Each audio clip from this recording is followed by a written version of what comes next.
Yes. Oh, Marguerite Volk, I'm present. Sylvia Howe. Marilyn Bierman. Linda Royalty. Linda Thompson. Jane Reisman. Jan Waters. Oma Willett. And Michael Moak. And Teresa Cooley. So we are here to talk about the 1940s and 50s history of the congregation as part of an ongoing series that we'll be doing. So let's talk about precursors to the 40s. So that was the independent Christian. German Lutheran, German Protestant German Church. Protestant, yeah. It didn't have German in its name, did it? It did? Okay. Was it ever German speaking or it was just Yes. German? Initially, it was German speaking. Huh. Okay, After World War I think they decided. right, Yeah. right. And the reason they're kind of a precursor is that they hired a Unitarian minister, Yes. right? Well, he wasn't hired as a Unitarian. He Right. became Unitarian while he Oh. was there and wrote to, excuse me, wrote to Boston. Okay. And they said, yes, welcome. Yes. And his name was John Meyer. Was it John Meyer? Okay, there you go. So it was early 40s when the UUA sent Lon Ray Call. Yes. And that group of people that, do we know much about that group of people that gathered? It was about 18 people, right? One of them wrote a letter to Boston saying that this would be a good thing to do, would be to establish a Unitarian church in Columbus. And some of them, I believe, were from the German Lutheran Church. And, and the minister encouraged them to do this. And Boston sent Lon Ray Call to help organize it. Oh, Jane's got the book. All right, all right. So I found it interesting that it was started right at the beginning of World War II, right? So do you think that had any kind of No, influence on it? the minister that had become Unitarian found it was time to retire. Mhm. Okay, And then they went to Boston and decided to start a Unitarian church. It seems like it was separate. okay, There wasn't gonna be a Unitarian present right. any longer. I So, see. So it was time to organize. And Yes. But there were Universalist churches. Yeah, Yeah, they- Right, They'd been here for about 100 years. right, right. So, Ohio was a big state for Universalists. Yes, it Yes. was. Mhm. It was called the First Unitarian Society of Columbus, When they first 1940. got started. The Columbus Experiment in Religious Liberalism. So in the beginning, they had kind of guest preachers, it looked like, and then the first minister was Clyde Williams. Clyde Williams, who also had a radio show, Yes, Yes. he did. right? And he was there for just a couple of years, and then he went to the military. Yes, Yes. he became an army chaplain, went to Europe. And he received, I think, a Bronze Star or something. think so. and he It was- got he received a a citation. citation, right? Yeah. Because he was at the Battle of the Bulge Wow. and, And do you know what they did in the meantime? uh, Did they immediately get somebody else?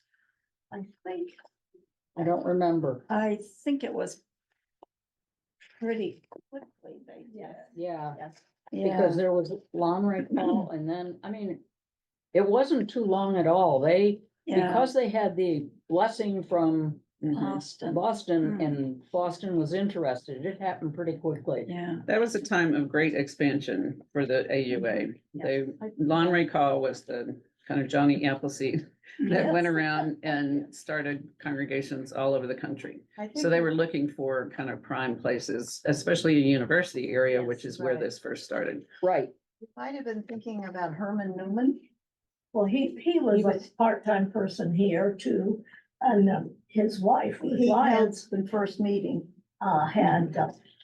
yes, even before Lon Ray Call, Herman Right. Newman served while the congregation searched for a minister. And there was another one with him. Who was the other one? After Lon Ray Call was Reverend J.F. Meyer, Yeah, Right. and then he- it was Claude Williams. Yes, Clyde Williams, sorry. Clyde, yes. Okay. All right, and then after Clyde was that Uh, Jack? Jack Hayward? No. No, Reverend Frank Ricker. Frank Ricker. And he was there only a couple of years as Yeah, well. that, And do we know why? I didn't find much information on him at all. It's just, He was here. He was here, that's all. And at that point, they were I think- renting a house I next to the think there university. was information on him, but What I was can't his name remember. again? Frank Ricker. Ricker. Yeah, we had, it was on Indianola Avenue and it was 3 stories. The first story was used as the church. The second story was the living quarters for the minister. Right. And the third floor was meeting rooms and guests and spaces for guests. Was that the first one or the second one? The first real house, yes. I think we rented it and then I think we bought it. Right, and before that, they were just meeting in hotel rooms all over the place. Then they met in the Universalist church for a little bit, and they met at a Hotel. spiritualist Yes. group for another time, and then they finally settled on that. And that was because it was close to the university. Yes. And they were part of the student Yes. union, kind of Mhm. the chaplaincy on the Yes. campus, and they had relationships with other student groups, so the Jewish group, others that they did a lot of back and forth with, Yes. right? Yes, They got a lot of speakers at that point. yes. Who spoke not necessarily on Sunday morning. Yeah, I saw that James Luther Adams Yeah. came and, mhm, He mhm. spoke to the students, I think. Yeah. Right, that seemed like a much more public event. Let's see, and then we have Jack Hayward. And I'm trying to think, he had been in the Navy Mhm. before he came, and he was on a battleship. When they received the word that Roosevelt died, and the captain asked him to do a service over Mm, the day, and Mm. he did. mm, That's nice. Jack Hayward had also been, I believe, minister in Wellesley, Yes. Massachusetts, before he came here. No, unless he was subbing for the people that were in Germany. It could have been. Yeah, but he was doing his work at University of Chicago Divinity School Yes. and had an offer then to go and do his doctoral work and to be on the faculty there. And so he left pretty precipitously and sounded like he really regretted that.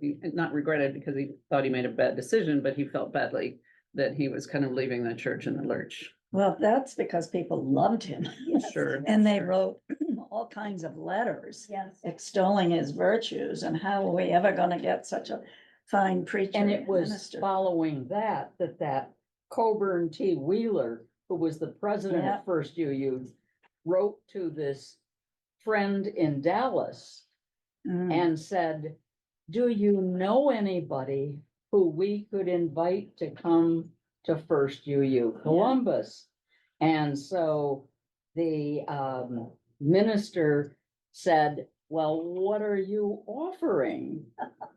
And our Mr. Wheeler wrote back, we're offering 4,320, and that includes 300 for expenses, so the compensation is $4,020, which in 2024 dollars is 53,626. And the Dallas minister said, does that include living quarters? No. Well, you're not gonna find anyone.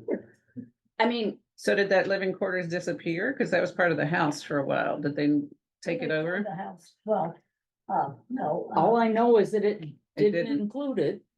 So then the minister in Dallas said, it would be better if you could offer 5,000, but it would be even better at 6,000 because you're not gonna get the kind of minister a growing church like First UU needs. You're gonna get a brand new minister. Now, Clyde Williams had been a First UU, a new minister, Mhm. and everybody loved him. But Columbus had grown a lot. And it needed a minister that could help that continue to grow, not a beginning You mean the church. city grew or the church grew? The church was, yeah, Both. church was really Right. growing. And the university grew too. Right. Yes. So that's what happened. Right, and so then we had Sid. Was Sid Peterman after that? No, Sid was before. I have Sid down from 51 to 56. Oh, so you jumped ahead then, Was somebody else in the talk. right? I don't know, but Okay, We have a so, list in there, I think Sylvia's. we got. also missed John Evans. right, Yes. He Right. came before Jack Haywood. he came No, before. no, Jack, no. No, No? No, Oh, She's well. got the list. No, Oh, it that's right. was- He was in the 1960s. It was Clyde Williams the first, Frank Ricker, from 44 to 48. Jack Haywood from 48 to 51, and then Sid Peterman from 51 to 56. Yeah, that's what I've got. and during that time, I saw in the records, the church grew to like 300 people. Mhm. But how did in the world so at that point, they renovated the garage to Well, make it the, That was my question, Right. because that's, somebody said that. If it was that big, how did, they couldn't have fit in the building.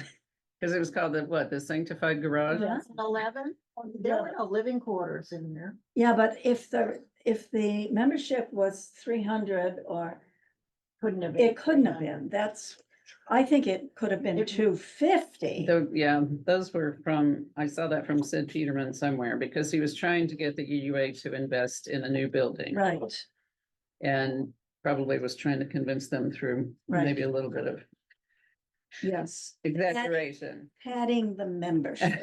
As we have always called it. been known to do for Yes. years. Right.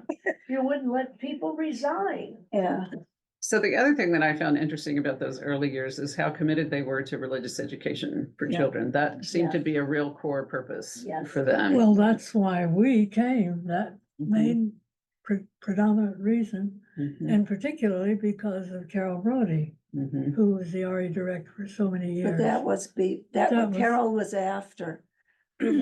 56. Yeah, but even when they were university and stuff, there are pictures of the kids streaming out of the buildings and. And there was that quote that I still couldn't find the other day that was, we have to release our children from bondage.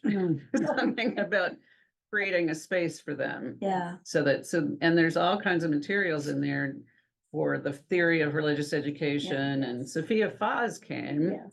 who was a predominant theorist of religious education, which was a huge thing. And I remember seeing a quote in there about, she saw that they were teaching something from the Bible, and she said, I don't think you want to do that. Yes. Well, I saw But a lot of things about the teachings of Jesus Mhm. and. yeah, so she had a lot of that. It was her interpretation Right, of the stories of Right, Jesus. right. But Yeah, But the she kids did a would lot. meet, we have pictures, the kids are meeting like in the kitchen, in the living room, Mhm. and, you know, And they met in people's homes too, mhm, children did, particularly the younger people, I Mhm. mean, the younger kids. Yeah. But it was during Sid Peterman's time that he really did push to buy this property and got them to do that. so But there was also a lot, obviously during World War II, they were really involved in relief, raising money for relief. yes, Yes. Did they do the clothing drives that a lot of did. other Yes, they things did. did? Yeah. I think Yeah. canned goods, and Uh-huh. they worked with other churches, I think, to collect. And they were very proud at one point that they were like 14th on the list, and all the other churches were much larger than them Mhm. of how much they gave. Yes, Uh-huh, uh-huh. yes. But that was also the time when Susan and I discovered that the first ministerial misbehavior happened During Sid. during Sid Peterman's, right. and that turned up just a few years ago. Let me get to that in a second, Yeah. because I want to also talk about, they were also really intent on peace. Oh, They were yes. very much a part of the peace movement, Yes, right? And they supported conscientious objectors. So did a lot of that work. Yes. Yeah, he always did. And Don Jones, I think, counseled, he was a minister in this area, and he counseled young people in conscientious. Was it, but it was it at that time? Because we're talking about the fifties. Wasn't he counseling during Vietnam? It would have been during the sixties. Yeah. Well, there was Somehow, also the Korean War, so Mhm. it could have been Mhm. during that time. But during the fifties, there were lots of resolutions and somehow our fifties history book has disappeared. Somebody must have it out. I think it's in Becca's office. Yep. Okay, well, anyway, in there, it just stacks of resolutions that were passed. Right, that's a typical Unitarian thing. If, the 200 people in Columbus think this, we're gonna send a letter to the president Right, Yeah. that says, we resolve that. And That's somehow right. that's gonna make a huge difference, right? Right. No, it made the church feel good. Well, there's that aspect to it. It was in the fifties that there was a group of Unitarians from all over, but Mary Odbert from our church went with a group to Japan. And it was a peace meeting, And it was and post-war, I'm sorry, post-war, after the war, after the war. This was in middle to late fifties. okay. And they toured many shrines, and they went to the Unitarian Universalist Church, I believe in Tokyo, and Wouldn't have been universal. one of the Japanese ministers, or whatever his rank or name was, said that he really thought that a lot of religions were responsible for some of the wars, Mhm. even in history, but also current wars, because everybody supported their own side, regardless of what the deeper Yeah. feeling of the religion may have been. Still Well, happens and- today. Right, so that was the time when the UUA was making connections with liberal religious groups all across the world. So that would have been the Rishi Koshikai, Okay, who were a liberal Zen, not a Zen group, but a Shinto group. They were a liberal Shinto okay, group, Shinto, yeah. right? And then there were all kinds of other groups around the country, around the world. And that's when a UN office was specifically established for the international liberal religion, Yeah, something, Yeah. IR, IARF. right, right, International Association for for Religious Freedom, right. So I'm sure that folks here were excited about Oh, I'm that. sure they were. Right, And Mary I think Mary Odbert wrote Albert. up a lengthy Yes. report. It's in her file. It's Yeah. under member biographies in Mary Odbert's file. And I think she went to a lot of those gatherings. As did a number of people here. Maybe, but we don't have record of them because not everybody wrote up That's right. so that we know the history. Right. right, right. I was So going it to was during say, the I'm sorry, go ahead. was it during the forties that we were concerned with fascism? Yes, Oh, yes. yes, very much so. Yeah, so that was part of those peace groups. And that's also one of the things that James Luther Adams spoke about when he was speaking on campus, was fascism. That was one of his big topics all the time. Because he had lived in Germany during the rise of Hitler. Mm. So he was very much into the defeat of fascism. That was another thing that was in our records, was that some member from our church was on a troop train in the forties, and he was going south, and I don't remember the details, but on this troop train, all of a sudden, there was a huge eruption of cheers. And this troop train was going from New Jersey. And the reason was, during the war, all of our monuments were dark. And suddenly, our big Statue of Liberty was illuminated, and the illumination of the Statue of Liberty meant that the darkness was done because it meant that the invasion of Europe had started. Right, right. That's great. Yeah. Great. June the 7th or so. Right, Was the Yeah. beginning of the Yeah. end right. of right. fascism. Well, temporary. end. Temporarily. Well, and like churches all over the place, you know, there's constant reference to fundraisers and Mhm. parties and unfortunately a minstrel show, which would have been typical of what groups would do then, even though there was some, I think, some deliberate anti-racist things that I saw, just a few, not much. But yeah, so But that, I don't think it was on people's consciousness. no, at no, that I don't think point. so No. either. Right. All right, so then we get to Sid Peterman, who, under whom the church really grew fast. He wanted to secure new property to build a bigger building. And then suddenly something happened that we discovered many, many, many years later that we had a clue to. And first, the music director disappeared Yes, and nobody quite knew why. yes. And the thought was that maybe she had There- found him. or- There's no, you have to kind of read the record. And there's no formal explanation of this. But if you kind of read between the lines, the sense was that she found out what Sid was doing, which was molesting a teenager. And she reported it. And we think the board president sided with Sid. And she was fired. But then Because pretty she quick- just disappears. Right. And then pretty quickly after that, he He disappeared. disappears. And what it says, his letter of resignation says, I want to go back to California or whatever to take care of my parents.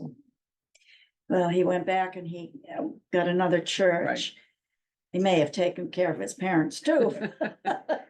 He got another church and rose pretty quickly in the ranks. Right, he ultimately became a district executive. Yes, Uh-huh. but this was also, the article in I think it's the Dispatch, or maybe it was Citizen Journal, one of the Columbus papers has an interesting line in it. Because they interviewed all the new ministers who came in. And the line in Sid's was, Reverend Peterman is an anomaly among Unitarian ministers. Because he wasn't married. He wasn't married. He's a single man. He was gay, but closeted for years and years and years, because they all were. Right.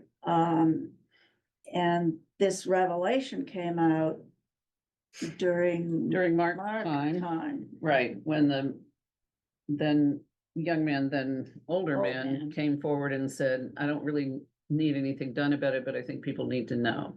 And so then the UUA contacted Mark Right, That And- many years. yes. that many years. So Well, the story that Mark tells is his mother the young man's mother was still a member of the church. And it wasn't until she died Yeah.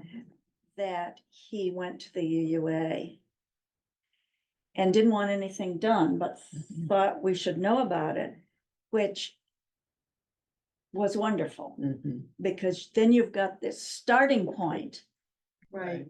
And when Susan and I started looking, we started, oh my gosh, oh my gosh, oh my gosh, because this A pattern kind of got established and the yeah. pattern got established. And we'll So talk that- about this next month, but I think that it was interesting to me how many gay ministers this church has had. Yes, And some of them closeted, some of them not, but in a Yes. way that was not typical, I think, of many Mhm. other churches, which I don't know what that means, but I just thought that was interesting. Well, Yeah, it's Linda. Mark Bellatini we're talking about. Yes. Yes. To the listener. yes. Yes. I I'm was sorry. just gonna Yes, thank say you. that, Linda. Thank you, thank You you. know, and Yes. also mentioning your report, which may wanna. Yeah, it's Susan Williams and I, Sylvia Howe, wrote a report called, I don't even remember the name of it, but we looked at the patterns that had emerged from this misbehavior that continued year after year after year in the church.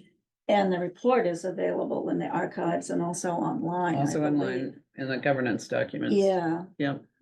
So fifties is when you came, Yes, and what year was early that? 50s. 52, I remember, but 56 particularly. And we came particularly because of our kids. My husband was 100% Jewish, like New York and Lithuania, Poland, totally Jewish, but he fell for this church. He fell for John Evans. We Mhm. came in the early ministry of John Evans. And he's the one that followed Sid Peterman. Yes, he did. Yes. Yes. And was it in this site then, or was it still over on Indianola? It's 11. started We on moved, 12. We moved. Oh, to The 12. first service I was at was at 12, and then we built the Mhm. church here. We When- moved here in Moved here. 61 or 2. Yeah. 60. 60. Building was going up. Okay, John 59. Evans then was minister in this building. Yes, yes. So when did the move to the 12th Street Church happen? It was the 11th Avenue. I'm sorry, 11th. 11. 18, right. 11th Avenue was before here, Mhm. because that's in 58. It was there when we joined. Yes, Okay. you're one of the first people I remember being in Oh. the church. Wow. And I think it was in that church that Ed Sloter said the teenagers, that he commended the teenagers of the church for suggesting Oh, the they fundraising. wanted, they asked if they could use the parking space for university parking for Ohio State games. football games. Yes. And I think for the whole season, they raised around $500. And he was so impressed that they thought of it Took that next. and that they could contribute to the Yeah. church.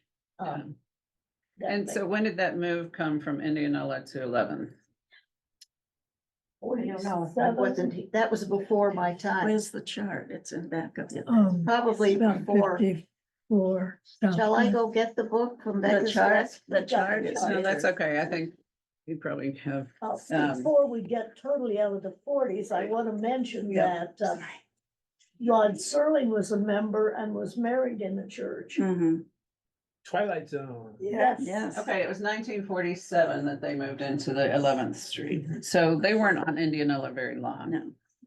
Okay, and it was just a bigger place. And was that where the sanctified garage Well, was? they had to Yes. build it when they got there, and because building materials were so hard to get, they had to use the cinder blocks. Okay, That's where the sanctified garage came. okay. And the cement floor, and it was absolutely freezing in the cold weather.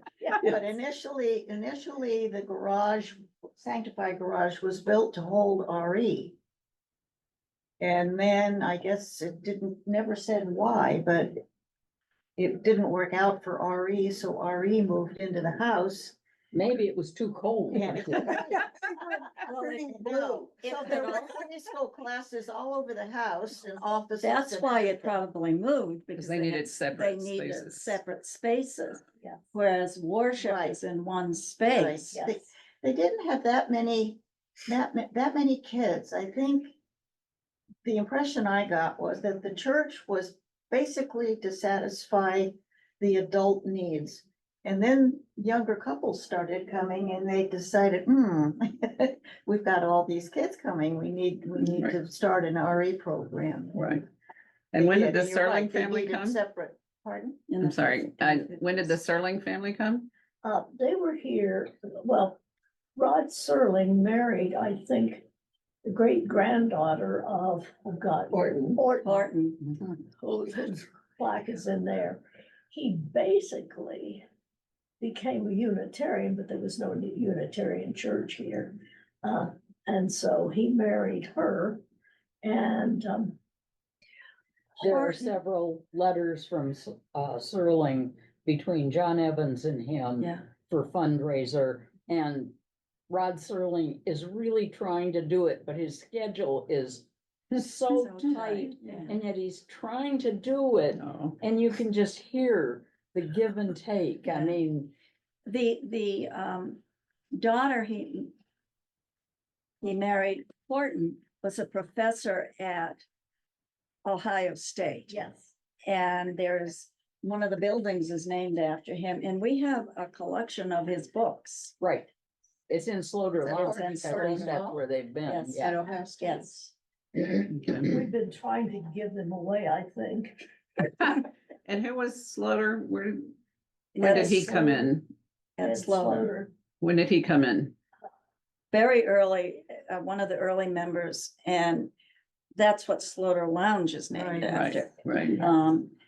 But he was very active. He Even when I and was his here. both wives, Betty died, she was still alive when we joined, and they were such a wonderful invitation to us to come and be part of this church. Mm. And Betty. But what I remember is Coburn Wheeler and Ed Slover being, the two of the important people in the congregation to move us on. Mhm. And, Yeah. And, Ed Slaughter says the weekly donations were so small that he would just use it as pocket money and write a check to the church. Mhm. When he became treasurer, he also had the duty of telling UUA, who held the church mortgage, at least once, there's a letter in the file. We have not enough money to make our mortgage Right. payment this time, Right. but we think we'll be able to make it next month, two Yeah. of them, Finances. so we have money problems. and just to clarify, there was no UUA. Oh, AUA. It was the AUA. American Unitarian Yeah, Association. AUA. And then Right. toward the end of the fifties was when people started Right. talking about Right. joining. Do you okay. remember those conversations, Jane? No, No. I don't. Okay. I was guess a I should newlywed. just say he wrote to Boston. That was at Right. the top of You my had other list. things, I right, mean, other I things on taught your Sunday mind. school there. Yeah. It was the And I teenagers was on who the- first merged, It Yes. it was And the women- LRY was and- created. And the women's group. and the women, And the right, women's that's group. right. Right. We have a list of board chairs Okay. from that time. Alan Wilson was 40 to 42. Hmm. Harry Fetch, William Green, William Summers, Art Gerhard, John Parks, 46, 47. Milton Klein, Yes. 47, He 48. was amazing. He was blind. He was Yeah. amazing. And he skipped a year, 48 to 49. William Green came in. And then he was president from 49 to 51. Then Coburn Wheeler, Dudley Williams, then Ed Slaughter, 54 to 55. Okay. Then Dorothy Jones. So they had Oh. a woman. A woman, For right, 2 that would have been years. rare. Yeah. Because there weren't any other women. Who was board chair in 58? 58 was Barney Strom. No. 57, 58. Dorothy Jones was 55 to 57. I think that needs to be highlighted because I didn't realize, I've read this many times, but I didn't realize it. Yeah, that would not have been common, That would not have been common at all, not that. not early. even on the board, let alone chairing. the Yeah. board. Right. Yeah, Well, And they- 59 was, Barney Strom again, Oh, 58, again. 57 to 59, then Coburn Wheeler and again, Coburn. Yeah. then Jim Jeffries when we Right. moved up here. His wife's name was Bettina. Bettina They were Jeffries. wonderful people. So what do you remember? I mean, that would have been when I'm you in were, the sixties, okay, I'm in the next decade. okay. If you can get my older brother here next month, he could talk about the sixties and seventies. But what do I remember? I remember just across the hall here, Carol Brody Mhm. having children's worship. The sign over the door was a little wooden sign that said unconditional love. Mhm. And I remember walking under that sign every Sunday. Mhm. My mom would make pancakes, get us out to, from Reynoldsburg, like religiously to get here. I remember my father driving us on Cook Road, there's a Yes, minute club where yes. you Yeah. go, you can Because fly like- over those hills. You had to do Yeah. Cook Road. He loved driving that. I know, faster the better as far as I was Upway, concerned. downway. Yeah. It's crazy. We lived in Reynoldsburg. Yes. 18 So or we had some to get miles over that. away. Oh, Yeah. wow. So it And was a commitment to get us here. Motivation for getting here was that the neighbor children were beginning to pressure the Oh, yeah. kids to go What to you the believe. Presbyterian, the Baptist, Right. the other churches. Um, So we you drove going to 18 heaven or hell? miles Right. every Sunday. So when I got here, what I remember is, most significantly, actually, this was Carol's office that we're sitting in. Yes, it And was. she had, on these shelves up here, she had a collection of owls Hmm. for representing wisdom. Hmm. And. But her office was about, Well, part of this This room, yeah, big. it was only part of this room. it was only this big because That's- this was the regular office. Yeah, that's right. And beyond that was the cry room. Yep. And, Mhm. and over there was the minister's office, I believe. That's right. Yeah, because he could sneak in to the pulpit, through his own private door. But Carol, I think, I've talked to Joel Miller about this, that she was the first person to use a chalice Mhm. in worship with the children.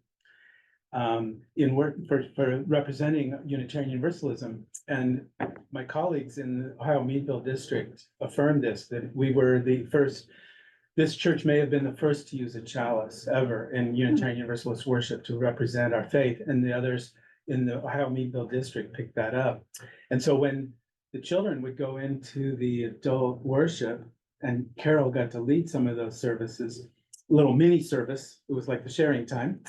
She'd bring that chalice into the adult worship, Hmm. and my father made that chalice, I still Hmm. have it, a little brass chalice. Oh, wow. So- Yeah. Getting into we are moving into the sixties a Yeah. little bit. Yeah, But what you said reminded me that when we brought our son, it was in the mid-60s, 5 years old, in Alwyn, Firestone was doing little worship services with the kids. right, yeah. Well, And then there was going further with, which isn't this topic, but about your sexuality. I remember that Yes. when I was about Mhm. 12 years Wow. old and seeing slides of bodies and learning all about Mhm. sexuality. It was very progressive for its time. And Very. the schools were not doing it then. It was No. really unusual. Yeah. right, And then, of course, LRY. went Right. into that in the 70s. right. So those merged, right? Yeah. LRY merged in 1959 Uh-huh. and the Women's Alliance merged around that same time. The Yes. UUA did not get created until 61. Uh-huh. Right, but I thought the women's group merged early. Maybe Yeah, earlier. before It could have been, And That's also the UUSC merged, yes, the social justice components of each of them merged earlier. right. And you're talking with Universalists. Yeah. That's the merger. And That's as far the as this merger. building goes, I remember that was not closed off. The building was in the shape of a U because the garden out here was an open garden on- That's right. on the east side. Well, So- we used to have an apple orchard here on the Yes. property. Yeah, Wow. So there was something about the building in terms of the inverted cross. Mm. That the horizontal was supposed to replace the vertical, which we can still see. Mhm. So that was the theology of the building, so to speak, was that it was a kind of not signaling very clearly, this is not a Christian Mhm. church. So, and then somebody else said that when you came in, you got faced with a wall You did. Yes, right. and you had to A- figure out a- how in the world. to It get- wasn't just a wall, it was around. a brick. brick. wall. That's right. And which way do you go? There was no sign. There were no It was signs. just like, boom. And I remember a lot of great plays and musicals being Mhm. put on in this sanctuary here. Snodgrass, And the Joel's- director would sit up in the Clara story to direct the plays. And I saw as a young child, Amal and the Night Visitors Yes. by Minotti. Yeah, And that inspired me to play the oboe. Oh, And that was Bill Baker and Jim Brody, Right. oh my And gosh. George, Carr George was a Carr. mom. Mm, Right, wow. that's right. And And- who was the director of those? Probably in our Yeah, files. that was a notable person in not larger Columbus area. probably Bill Gilly. Bill Kelly. Oh, no, No? no, he never directed. Oh, Uh, I thought he Mm. did. He No. played in plays. Yes, he Yeah. acted. Yeah. He acted, but he didn't play an instrument. So then there was a recessed floor. Yes. Yes. Which I heard a lot of people tripped over. Cement and cold. Oh, Well- there's a whole thing here then, right? But it They was were little, they absolutely were shallow wonderful. steps. No, but they, Those it was, of us they were are tripping young hazard. people. Well, I like- I didn't think it Me was too. Yeah, visually going down. wonderful. But there were clerestory windows on that part? No, Not it was window, just not the window. recessed. That was. Oh, the solid. recessed It was part. like it is now. Okay. Yeah, Yeah. No, it Yeah. isn't.